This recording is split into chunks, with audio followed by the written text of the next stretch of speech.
Pernah nggak lu ngerasa aneh? Kenapa setiap niat awal mau nabung buat tujuan-tujuan baik, kayak mau nabung buat liburan, buat nikah, buat buka usaha, buat beli rumah, beli motor, beli mobil, ataupun tujuan-tujuan yang lain, uang yang lu tabung bukan bertambah, malah jadi berkurang. Padahal perjuangan buat nabung sampai harus buat lu serba ngirit. Entah jajannya dikurangin, makanya diirit-irit, kalau bisa cari yang murah, enak, kenyang. Walaupun jarak tempuhnya lebih jauh. Beli kuota yang murah tapi masa aktifnya lama, karena mikir ntar di tempat kerja ada wifi, ntar tinggal minta hotspot temen. Lebih milih masak mie sendiri daripada beli mie di warkop. Lebih milih bikin kopi sendiri daripada beli di warkop. Itu lu lakuin karena selisih harga di warkop lebih mahal daripada buat sendiri. Tapi jujur, enakan mie buatan warkop. Udah sengirit itu buat nabung, bukannya malah nambah banyak tuh tabungan, malah berkurang.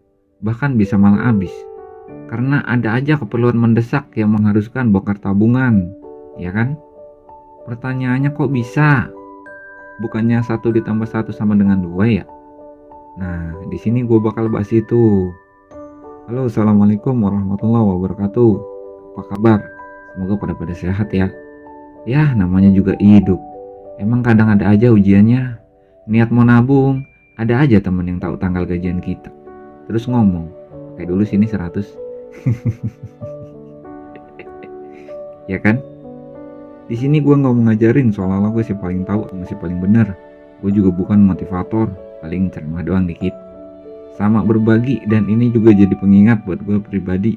Dan semoga bisa bermanfaat buat orang lain. Pernah dengar kata-kata ini?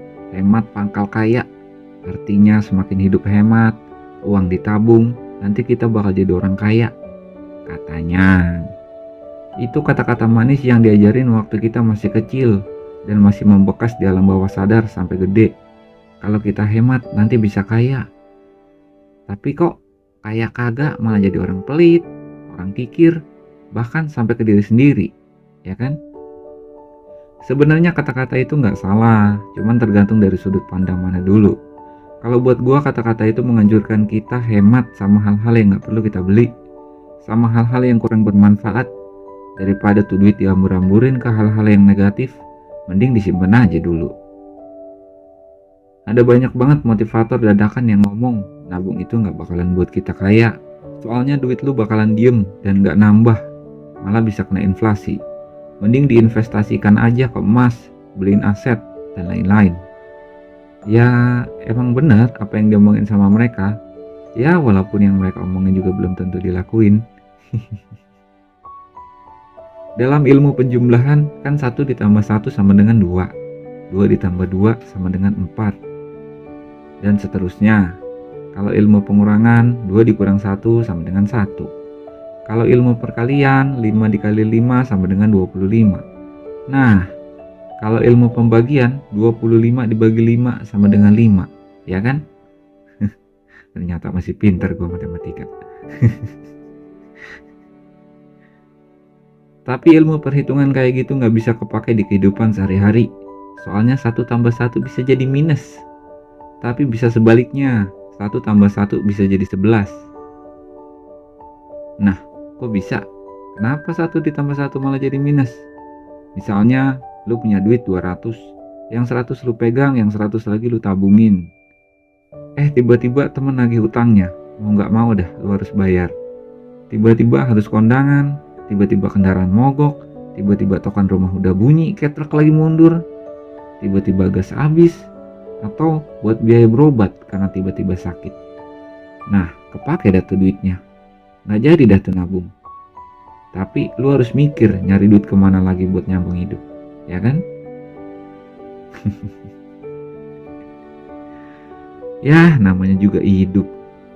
Emang gak bisa dikira-kira dan gak bisa diduga-duga. Tapi tenang, tadi gue bilang kalau 1 tambah 1 bisa jadi 11, ya kan? Gimana tuh caranya? Caranya adalah rela berkorban. Maksudnya gimana tuh? Rela berkorban buat sedekah dan berbagi. Udah, itu doang. Simple kan? Tapi berat pakai banget buat dilakuin. Pasti kata sedekah itu udah seliweran di kuping lu. Sebenarnya lu juga udah tahu kalau kita sedekahin duit kita nggak bakalan buat kita miskin, tapi malah bertambah banyak duitnya, ya kan? Sifat pelit kita yang ngebuat kita nggak mau sedekah. Mau sedekah aja mikirnya lama banget. Ntar kalau gua kasih, gua nggak bisa nabung, gua nggak bisa beli ini. Terus buat besok gimana? Sedangkan gue juga butuh. Yang ujung-ujungnya nggak jadi sedekah. Pikiran kita tuh sering kayak ilmu penjumlahan matematika. 2 dikurang 1, ya hasilnya 1. Padahal 2 dikurang 2 bisa malah jadi 20. Pernah tahu min dikali min sama dengan apa? Ya sama dengan nyebur lah. Ya sama dengan plus. Terus pertanyaannya, kenapa malah bisa jadi 20? Ya itulah keajaiban sedekah. Dan itu bisa mengalahkan logika. Emang menjadi dewasa itu lebih suka hal-hal yang masuk akal dan sering mengabaikan keajaiban, ya kan? Ada sedikit kisah nyata pengorbanan dari seorang pengusaha marmer di Tulungagung bernama Imam Mahfudin. Di saat bisnisnya harus gulung tikar, dia harus turun gunung, bekerja lagi sama orang. Dia dibayar per hari 52.000. Sebelum berangkat kerja, istrinya bilang kalau susu anaknya udah habis. Setelah pulang kerja, ada yang minta sumbangan buat pembangunan pondok pesantren. Imam niatnya mau sedekahin yang 2.000, tapi pas dirogoh kantongnya, duitnya tinggal selembar. Di situ dia baru sadar kalau tadi duit yang 2.000 udah dibeliin rokok. Nah, otomatis duit di kantongnya tinggal selembar 50 ribuan. Dengan sedih dan berat hati, serta gengsi karena udah manggil si peminta sumbangan, dengan terpaksa dia kasih tuh selembar 50 ribuan. Sampai di rumah dia kena semprot istrinya. Soalnya duit yang harusnya buat beli susu malah disedekahin semuanya. Akhirnya Imam keluar rumah cari udara segar, soalnya pusing dengerin istrinya nyanyi. Seketika dia ngeliat ada ibu-ibu yang mondar-mandir kayak orang bingung. Terus ditanya sama Imam, "Ibu mau kemana? Cari siapa?" Si ibu mengatakan kalau dia lagi nyari kerajinan marmer. Dari tadi gak ketemu yang cocok. Seketika Imam menawarkan barangnya yang kebetulan masih ada stok. Ngelihat hasil kerajinan marmer Imam, si ibu langsung suka dan ngasih uang muka atau DP 5 juta rupiah dan tanda tangan perjanjian kontrak. Saat itu juga Imam bersyukur banget karena Allah ganti sedekahnya yang 50.000 jadi 5 juta kontan. Nggak pakai lama, Imam langsung beli susu buat anaknya. Nah, itulah yang gue maksud dari pengorbanan. Walaupun berat, sampai harus ngorbanin istri sama anaknya. Soalnya mereka jadi nggak bisa makan. Anaknya juga jadi kagak bisa minum susu. Soalnya duitnya tinggal selembar-lembarnya 50.000. Malah disedekahin. Tapi karena pengorbanan itu Allah langsung ganti berkali-kali lipat. Dan di hari itu juga. Sejauh ini udah pada paham kan? Kenapa 2 dikurang 2 malah bisa jadi 20? Buat kita yang masih ragu bakalan langsung dibalas hari itu juga atau enggak sama Allah, bisa pelan-pelan aja ngikutin cara dari Imam. Nggak harus sama seperti dia. Biar nggak cuma bisa ngomong doang, gue juga ada sedikit cerita dan ini gue alamin sendiri. Buat gue yang gaji pas-pasan dan gak sampai UMR, sedangkan punya anak istri, gue pengen banget bisa nabung buat buka usaha sendiri. Akhirnya hidup gue super irit. Tapi setelah gue pikir-pikir, kok gue tega ya sama anak sama istri. Yang seharusnya gue bahagiain mereka, malah mereka gue tuntut harus ikut cara hidup gue. Harus ngikutin ambisi gue. Sampai akhirnya gue coba buat melepaskan semua itu. Mengikhlaskan semua itu. Sampai di titik istri dan anak gue mau apa aja, gue cuma bilang beli.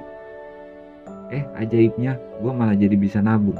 Dan tiba-tiba ada aja rezeki tak terduga datang. Terus alhamdulillahnya lagi, duit di tabungan gak kepake dan masih utuh. Padahal sebelum-sebelumnya ada aja keperluan mendadak. Dia mengharuskan gue ngambil tuh duit di tabungan. Itulah kenapa gue bilang butuh pengorbanan. Pengorbanan ini mengharuskan kita merelakan dengan ikhlas, nothing tulus, bersedekah walaupun kondisi kita sebenarnya lagi sempit. Sedekah itu kadang terlihat gampang, tapi berat buat dilakuin. Nah, tapi perlu diingat, itu duit kita sendiri ya, bukan duit hasil minjem atau ngutang yang lu buat sedekahin. Jangan ya. Sampai di sini udah ngerti kan? Ternyata 2 dikurang 2 hasilnya malah jadi 20, bukan 0. Yang perlu kita lakuin adalah rela berkorban, walaupun kondisi kita lagi sempit. Terus nabung yang paling benar itu nabung sama Allah. Udah itu. Yang nantinya tabungan kita berjalan, rezeki tak terduganya ada aja, kita juga jadi tenang. Orang di sekitar kita juga jadi bahagia. Lagian juga, kalau kita ngebahagiain orang di sekeliling kita, terus kita ringan tangan buat sedekah, itu juga bisa jadi penolak bala.